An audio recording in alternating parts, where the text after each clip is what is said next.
Salut les animaux légendaires, j'espère que vous allez bien. Aujourd'hui je vous présente l'O'Brien DZ. C'est un wakeboard qui nous a été envoyé par O'Brien, qu'on remercie au passage. Et aujourd'hui, donc dans cette vidéo, on va vous présenter l'O'Brien DZ sous toutes ses coutures. Mais avant ça, jingle.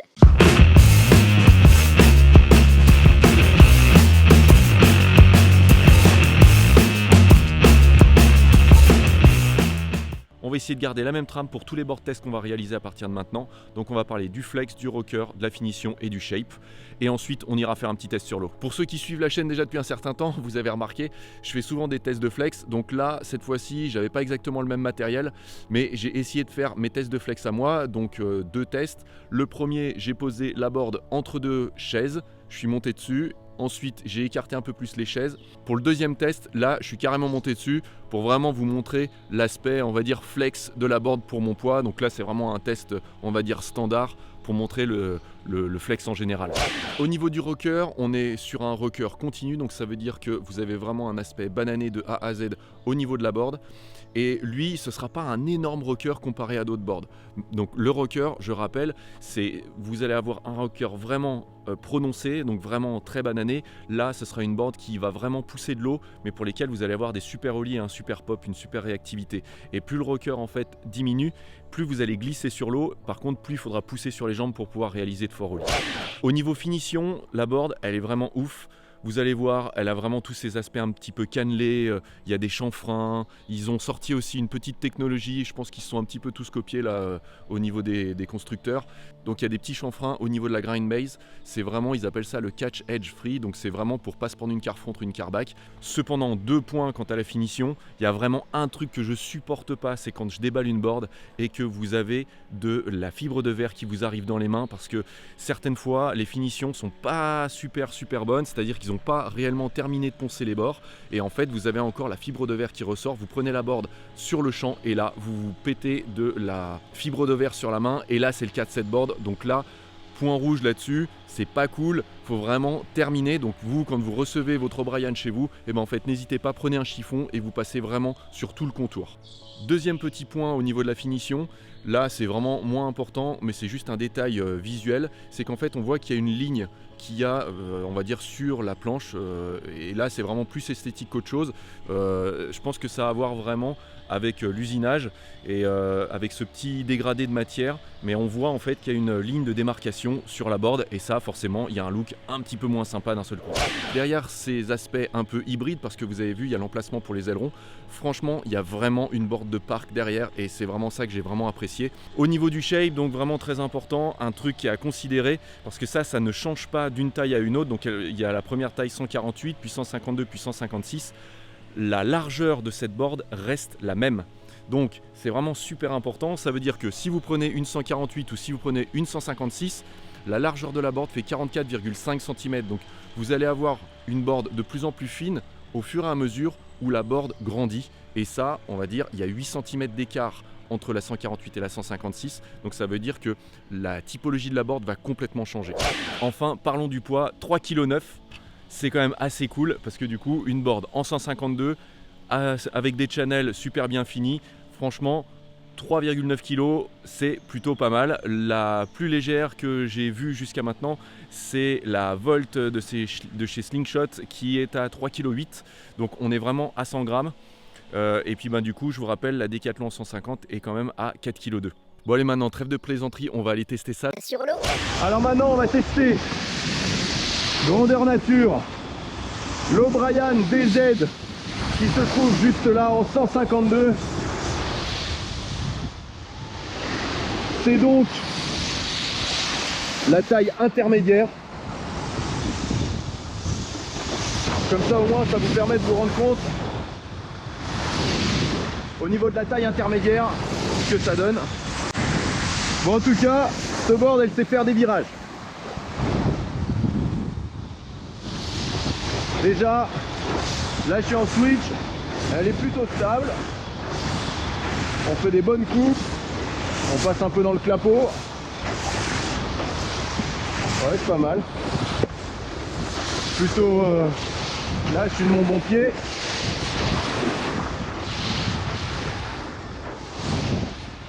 Même si elle est en 152, Elle reste vraiment joueuse en fait. Elle reste assez fine pour une 152. Donc du coup c'est vraiment bien. On n'a pas l'impression justement d'avoir une énorme board au pied. Allez, on va tout de suite tester un petit ollie. Moi mon petit repère c'est le tube en switch. Ce que ça me permet en fait de voir, et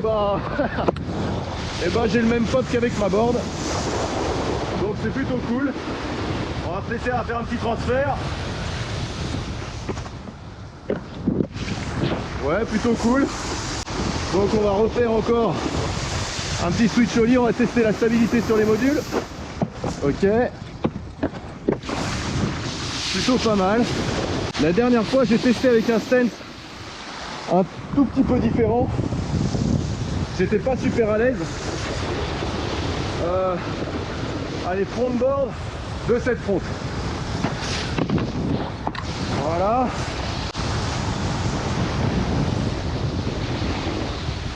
Un petit backlift rewind. Dommage. J'ai loupé. Prendre l'intérieur du grême.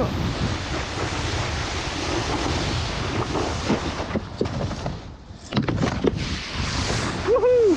Du switch de 7. Oh, oh, oh, le gros hitch. Bien loupé le truc.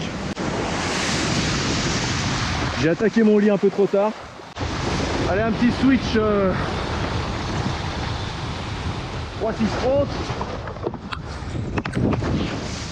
Elle est plutôt permissive, hein. Le fait qu'elle soit plus fine sur les extrémités, elle est permissive quand on atterrit sur les extrémités, c'est plutôt agréable. Petit 3-6 front là, dans le bank, donc on prend bien large. Voilà.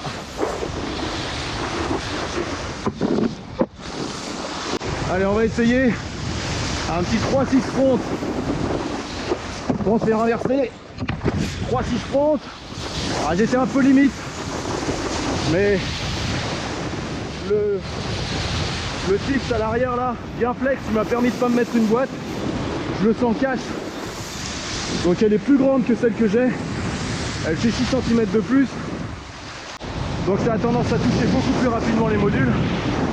Et là je sens que le flex sur les tips, ça m'aide pas mal. Moi j'aime bien ce genre de bord. On va refaire la même chose, mais en blind et de mon bon pied. Dommage.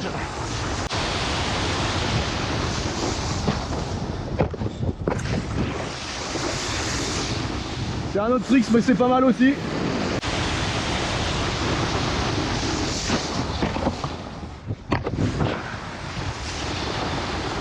Allez, maintenant on va faire un petit rail to rail.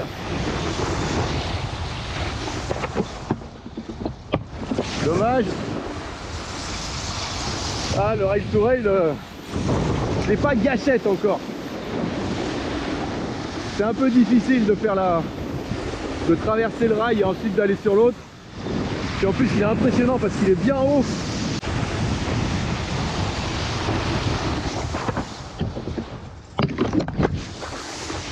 On est bon. Un petit rail loupé, mais avec le petit blind derrière. On peut dire aussi que c'est un des tricks que j'ai rarement vu faire par quelqu'un, ça. Genre, je crois que c'est la première fois que je le vois sur le parc. On va tester en kicker maintenant.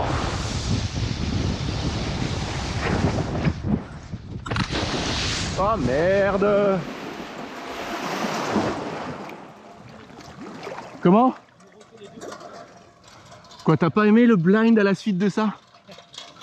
Eh, franchement, c'est chaud. Eh, c'est chaud quand même du string. Hein. C'est plus chaud à faire, mais ça voit que tu te fais ramener, quoi. Ouais, mais attends, c'est la première fois que je le faisais de ma vie. Ah, ok, d'accord. Ce tricks-là. Okay. Le rail alors? Propre. Pourtant, moi je pensais que c'était propre.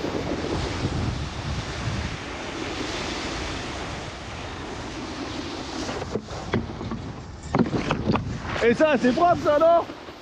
Dites en commentaire si vous le trouvez chambé. Puis ça fait super peur de faire un rail to rail en blind, bordel. Et il me dit qu'il est pas propre.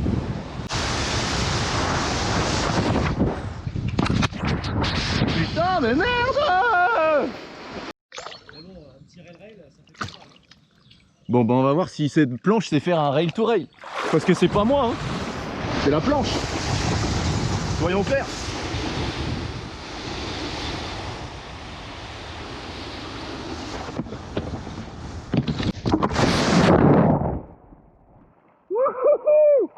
C'est bon, je suis pas mort.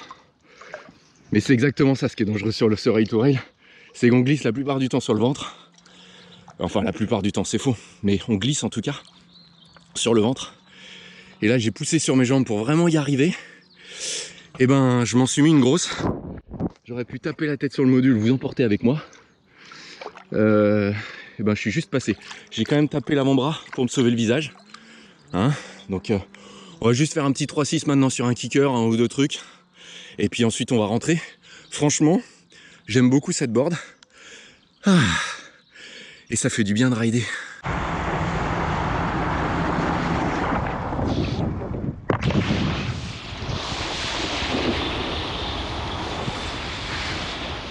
Allez, 3-6 bacs avec un grab.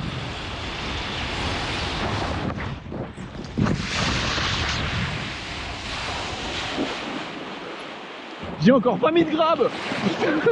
J'ai touché ma boot, bordel. Putain, mais c'est pas possible. Mais non, je voulais faire un 3-6 avec un grab parce que cette board, elle est faite pour faire des 3-6 avec des grabs. Ben, elle a un peu des angles un peu à droite à gauche, regarde. Tac. Là, tu vois, il y a des rainures là. Et ben comme ça, tu sens ta board, tu t'agrippes à la board. Mais si, tu fais comme ça, tu grabes et là tu t'agrippes, tu vois. Et tu sais, regarde, ton pouce il rippe pas. Super idée. Ah, t'es pas prêt. Tu fais un tantrum indie. Écoute, il y a des choses, quand tu seras grand-père comme moi, d'accord, il y a des choses qui se font pas.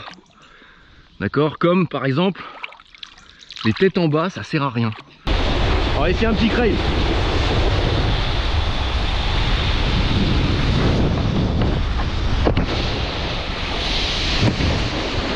J'ai même grabé avec le palo. On retente. On retente, j'ai 3-6 avec un grab.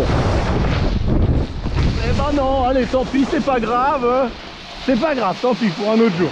Voilà les animaux légendaires, j'espère que vous avez apprécié cette vidéo. En tout cas, n'hésitez pas à mettre un gros pouce bleu pour nous encourager. Et puis sinon, si vous voulez aussi venir ici au Day Wake Park pour rider avec nous, et c'est avec plaisir. Je vous laisse en description de la vidéo toutes les informations pour pouvoir vous y inscrire. Allez, à très bientôt dans une prochaine vidéo. Allez, ciao les animaux légendaires. Un jour, je vais arriver, je vais avoir la GoPro dans la main. Je vais lancer la vidéo, je sens les doigts du cube de route. Là, ça va envoyer du 3-6 sur l'iceberg. Du 720. Tu sais, je suis une personne très cérébrale, Cédric. Mon intelligence dépasse ma capacité de ride.